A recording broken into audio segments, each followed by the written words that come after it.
కొంతమంది క్రిటికల్గా ఉన్నారు. ఇద్దరు ఆల్మోస్ట్ 20% బర్త్ సర్టిఫికేట్ పొందుతూ ఉన్నారు. నామ్స్ ప్రకారం చూస్తే అన్నీ కరెక్ట్గానే ఉన్నాయి పేపర్ మీద. జాతరలు పండగలు ఉన్నాయని చెప్పేసి వీళ్ళు అడిషనల్గా 5 మంది ఉండాల్సిన చోట 8 మంది ఉండాల్సిన చోట దాదాపు 20 మంది అదనంగా ఉన్నారు.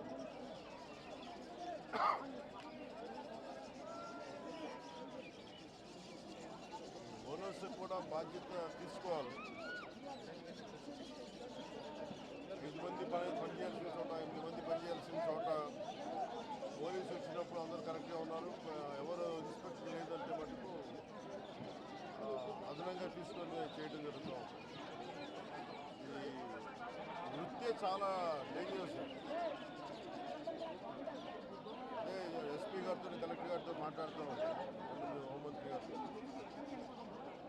భవిష్యత్తులో దీన్ని ఎలా నివారించవచ్చు అంటే ఇది ఒకటి లైవ్లీహుడ్ పోద్ది, ఇంకోటేమో నామ్స్ ఎలా చేయాలనే దాని మీద ఆలోచిస్తూ ఉన్నాను. రాబోయే ముందు ముఖ్యమంత్రి గారితో మాట్లాడుతున్నప్పుడు దాదాపు మాట్లాడుకో 20 lakhs మృతులకి ఇవ్వాలని, మిగతా ఖర్చు ఎంత అవుతుందో వాళ్ళకి గాయపడ్డ వారందరికీ అందజేయడం జరుగుతుంది.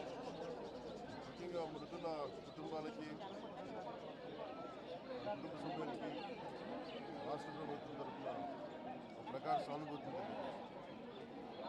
అలాగే 20 లక్షల ఎక్స్గ్రేషియా కూడా ప్రకటించారు. Thank you.